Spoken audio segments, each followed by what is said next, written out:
जी बच्चों, प्रश्नावली 3.2 के क्वेश्चन नंबर 2 को देखें।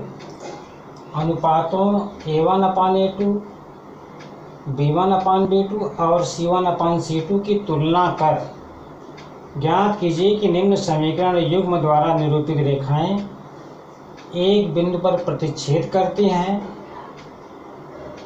समांतर हैं अथवा संपाती। बेटा यहाँ पे जो कामा है उसका महत्व है, उसको ध्यान से देखिए। अनुपातों A1/A2, रुकिए थोड़ा सा, B1/B2 और C1/C2 की तुलना कर ज्ञात कीजिए कि निम्न समीकरण युग्म द्वारा निरूपित रेखाएं एक बिंदु पर प्रतिच्छेद करती हैं, कि समांतर हैं या संपाती हैं। माने आपको देखना है कि यह जो समीकरण है यहाँ पे जो दिया है, कैसा समीकरण आपका, बोलो। यह समीकरण आपका रैखिक समीकरण है, वो भी दो चर में रैखिक समीकरण है। ये दो चर में जो रैखिक समीकरण दिया है, इन रेखाओं को यदि हम निरूपित करें, इसका ग्राफ खींचें, तो यह ग्राफ जो बनेगा, ये ग्राफ एक दूसरे को काटेंगी कि समांतर होंगी, कि एक रेखा पर ही दूसरी रेखा मतलब होगी, अर्थात संपाती होंगी। हमें देखना कि प्रतिच्छेद करती हैं, कि समांतर हैं अथवा संपाती हैं। अब यहाँ ग्राफ नहीं खींचना, यहाँ करा अनुपातों A1/A2 और B1/B2 और C1/C2 की तुलना करके हमें देखना, ग्राफ से नहीं। इसकी क्या करना है, इसके गुणांकों की तुलना करके। यहाँ दो चर में रैखिक समीकरण है, दो चर में रैखिक समीकरण है। हम इसके पहले वाले भाग को देख रहे हैं, 5x ऋण 4y धन 8 बराबर 0। और दूसरा समीकरण, ये पहला समीकरण है, और दूसरा है 7x + 6y - 9 = 0। समीकरण इसलिए कह रहे हैं बेटा, दो पक्ष हैं, एक बराबर के बाएं एक बराबर के दाहिने। दो चर यहाँ x और y है, और x y का घात 1 है, यानी ये दो चर में रैखिक समीकरण है। यदि एक घात समीकरण होता है दो चर में, तो उसको रैखिक समीकरण कहते हैं। ये दो चर में रैखिक समीकरण, दो समीकरण दिया है। तो हम क्या करेंगे यहाँ पे, समझिए। हम दो चर में रैखिक समीकरण का पहले मानक रूप क्या होता है। दो चर में रैखिक समीकरण, दो चर में रैखिक समीकरण का व्यापक रूप, समीकरण का व्यापक रूप हमारा होता है बेटा ax + by + c = 0। दो चर में रैखिक समीकरण का व्यापक रूप ax + by + c = 0 होता है। तो हम क्या करें कि ax + by + c = 0 की तुलना हम पहले वाले समीकरण से करें। पहला समीकरण हमारा क्या है, 5x ऋण 4y + 8 बराबर 0 की तुलना ax + by + c = 0 से करने पर। देखो बेटा, यहाँ ax है, यहाँ 5x है, यहाँ ax है, यहाँ 5x है, यानी x के पहले यहाँ a है, x के पहले यहाँ 5 है, यानी a की जगह क्या दिखाई दे रहा है, a = 5, a = 5। अच्छा, अभी देखिए, प्लस by की जगह -4y है। देखो, प्लस by बराबर -4y। इसका मतलब बेटा, प्लस b की जगह -4, अर्थात b की जगह क्या है, -4 है। और प्लस सी की जगह 8 है, यानी सी बराबर 8 है। ठीक बेटा। अब ध्यान दीजिए, यहाँ बेटा दो समीकरण है, तो हम क्या कहेंगे, यहाँ पे जो ax plus B Y plus C बराबर 0 से की तुलना कर रहे हो, तो a बराबर 5, b बराबर -4, c बराबर 8 है, तो इसमें भी a b c मिलेगा और इसमें भी a b c मिलेगा। तो इसलिए जो पहला जो a b c मिला है, ये पहले समीकरण से मिला जो है, इसको हम a1 कह रहे हैं। a1 यहाँ पे a1 बराबर 5 कर रहे हैं, b1 बराबर -4 कर रहे हैं, c1 बराबर 8 कर रहे हैं। और जो दूसरे से जो हमारा a b c मिलेगा उसको a2 b2 c2 कर देंगे।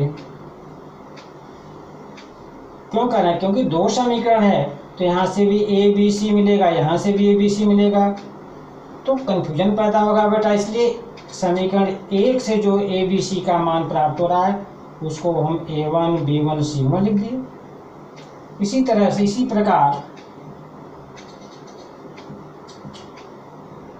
प्रकार आपका जो है 7x प्लस 6y माइनस 9 बराबर 0 की तुलना ax plus by plus c बराबर 0 से करें। तो अब यहाँ a2 कहेंगे, बोलो क्या कहेंगे यहाँ, a2 बराबर 7, बोलो ax की जगह 7x, तो a बराबर 7। a2 किस लिए कर रहे हैं कि चूंकि ये दूसरे समीकरण से प्राप्त हो रहा है, पहले समीकरण से प्राप्त तो a को a1 लिखा, दूसरे समीकरण से जो प्राप्त a हो रहा है उसको a2 बराबर 7। b2 बराबर बोलो 6y, यहाँ by यानी b2 बराबर 6 और c2 बराबर प्लस सी की जगह -9 है, c2 बराबर 9। ठीक बेटा। तो इस तरह से a1 b1 c1 a2 b2 c2 का मान हमने निकाल दिया। इतना समझ में आ गया होगा। अब क्या करना, हमें a1 अपान a2 निकालना है। क्या निकालना है? a1 upon a2। इसलिए a1 अपान a2 बराबर देखो 5/7। क्या मिला? a1 upon a2 5/7। b1 upon b2 देखो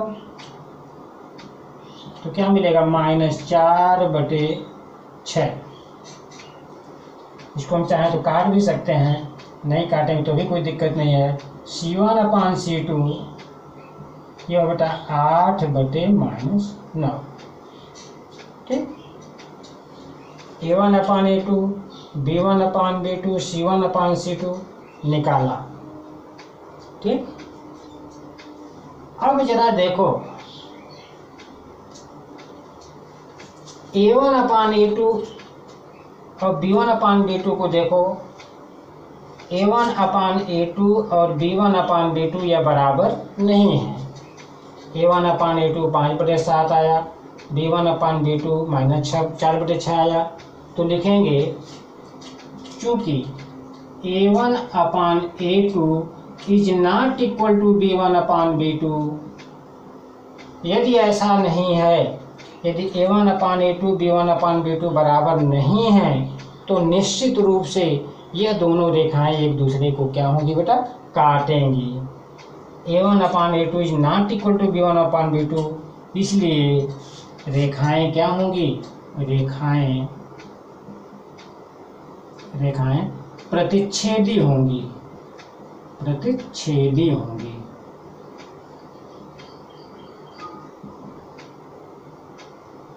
रेखाएं क्या होंगी बेटा, प्रतिच्छेदी होंगी। यदि a1 upon a2 is not equal to b1 upon b2, तो रेखाएं क्या होंगी, प्रतिच्छेदी होंगी। निश्चित रूप से क्या होंगी, एक दूसरे को बेटा काटेंगी। ठीक। अर्थात जब हम इन दोनों का जब ग्राफ खींचेंगे तो निश्चित रूप से एक बिंदु पर क्या होंगी, एक बिंदु पर ये मिलेंगी। इन दोनों का ग्राफ खींचेंगे तो निश्चित रूप से एक बिंदु पर क्या होंगी, मिलेंगी। या हम कह सकते हैं इन दोनों समीकरण को हल करेंगे तो x y का एक मान जरूर प्राप्त होगा। x y का एक एक मान प्राप्त होगा। ठीक, तो यहाँ पर देखा कि यदि A1/A2 is not equal to B1/B2 तो रेखाएं क्या होंगी? प्रतिच्छेदी होंगी। तो हमें याद करना होगा यदि A1/A2 is not equal to B1/B2 तो रेखाएं क्या होंगी? बोलो, रेखाएं प्रतिच्छेदी होंगी, यानी काटेंगी, अर्थात समीकरण का एक हल होगा। काटेंगी तो समीकरण का एक हल होगा। तो ये आपको याद होना चाहिए कि यदि कब रेखाएं प्रतिच्छेदी होंगी? यदि A1/A2 is not equal to B1/B2 तो रेखाएं क्या होंगी? प्रतिच्छेदी होंगी। ठीक बेटा, तो इसको याद रखना होगा। यदि A1/A2 is not equal to B1/B2 तो रेखाएं प्रतिच्छेदी होंगी। तो इसको देख लिया। आइए इसके दूसरे पार्ट को देखें।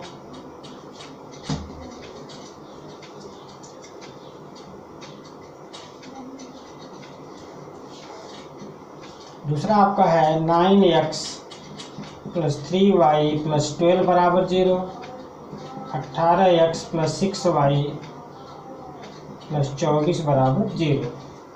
तो बेटा इसकी तुलना करेंगे। समीकरण की तुलना, व्यापक समीकरण क्या होता है? ax + by + c बराबर 0। यह दो चर में रैखिक समीकरण का व्यापक रूप है। तो अब कहोगे क्योंकि दो समीकरण है तो यहाँ पहले वाले को कहोगे या a1, पहले वाले में या a1 होगा या b1 होगा या c1, यानी a1 बराबर 9। a1 बराबर क्या प्राप्त होगा? 9। b1 बराबर, बोलो, y का गुणांक यहाँ b, y का गुणांक 3, तो b1 बराबर 3 और c1 बराबर बेटा 12। दूसरे वाले में निकालो तो a2 हो जाएगा बेटा 18, b2 बताओ 6 और c2 बोलो, यहाँ c यहाँ 24, तो c2 की जगह 24।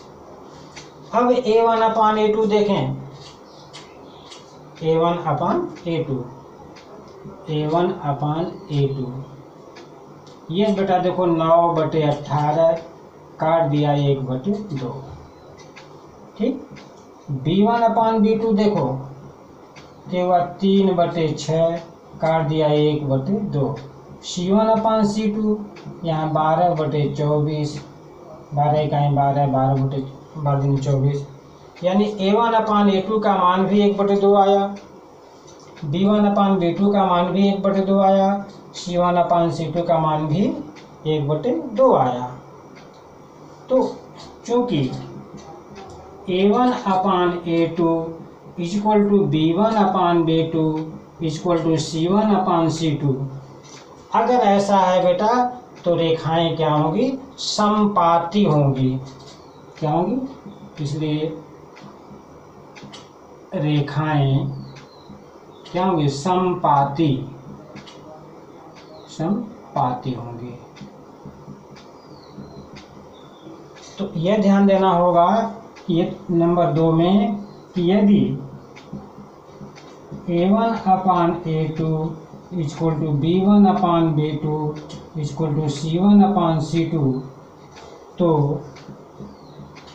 रेखाएं समपाती होंगी।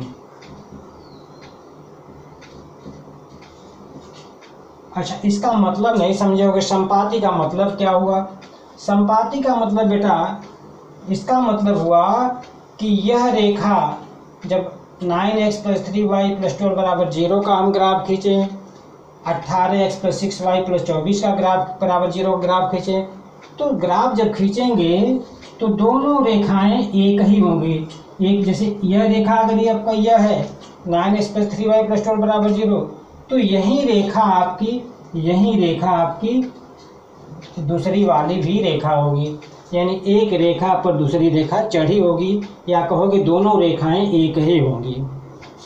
संपाती का मतलब बेटा दोनों रेखाएं क्या होंगी? एक ही होंगी। अर्थात दोनों रेखाएं जब एक ही होंगी तो यह अनंत बिंदु पर, हर बिंदु पर मिल रही हैं। दोनों रेखाएं जब एक ही हैं तो अनंत बिंदुओं पर मिल रही हैं। इसका मतलब कि इसके अनंत हल होंगे। इन दोनों को जब हल करेंगे तो इसके अनंत हल प्राप्त होंगे। कितने हल प्राप्त होंगे? अनंत हल प्राप्त होंगे। ठीक बेटा, तो ये याद रखना होगा कि यदि a1/a2 = b1/b2 = c1/c2 तो रेखाएं क्या होंगी? समपाती होंगी। समझ में आ गया होगा। इसके तीसरे वाले पार्ट को देखिए।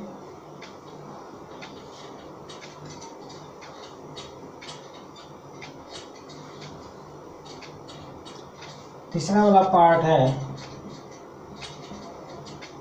6x - 3y + 10 = 0 और 2x - y + 9 = 0। लिखेंगे इसकी तुलना ax + by + c = 0 से करने पर। दो रेखाएं हैं तो पहले वाले जो ए बी सी होगा उसको a1 b1 c1 मानोगे। यानी देखो ax यहाँ 6x तो कहोगे a1 = 6। आपके दिमाग में होगा कि a1 क्यों लिख रहे हैं, यहाँ a क्यों नहीं लिख रहे हैं? बेटा a लिखते,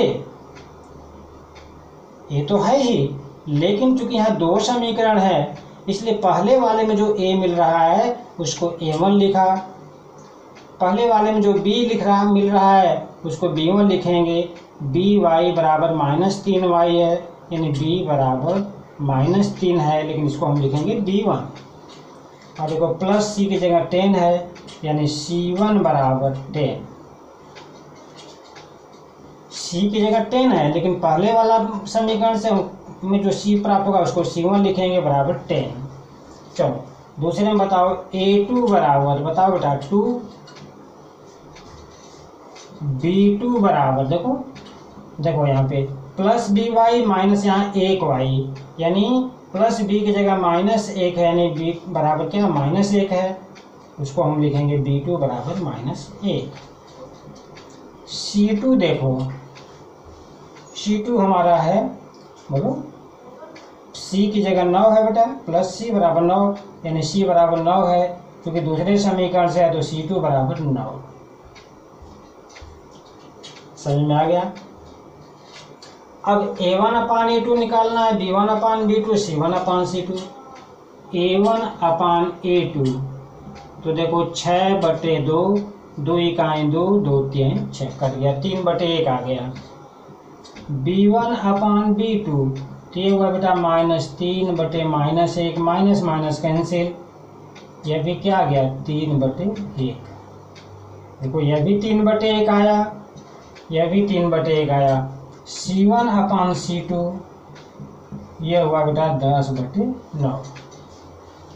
तो क्या मिला, a1/a2 भी 3/1, b1/b2 भी 3/1, यानी a1/a2 = b1/b2।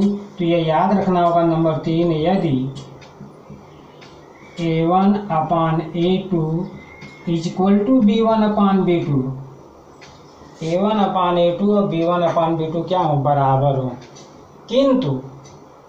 किंतु यह जो बराबर नहीं होगा c1/c2 के। देखो c1/c2 क्या है 10/9, तो क्या यह भी 3/1 आया, नहीं ना आया, यानी b1/b2 c1/c2 के बराबर नहीं है। जब यह बराबर नहीं है तो यह भी बराबर नहीं है बेटा, a1/a2 भी c1/c2 के बराबर नहीं है। इसका मतलब कि यहाँ पर ध्यान दो कि यदि a1/a2 = b1/b2 ≠ c1/c2 तो रेखाएं कैसी होंगी, समांतर होंगी,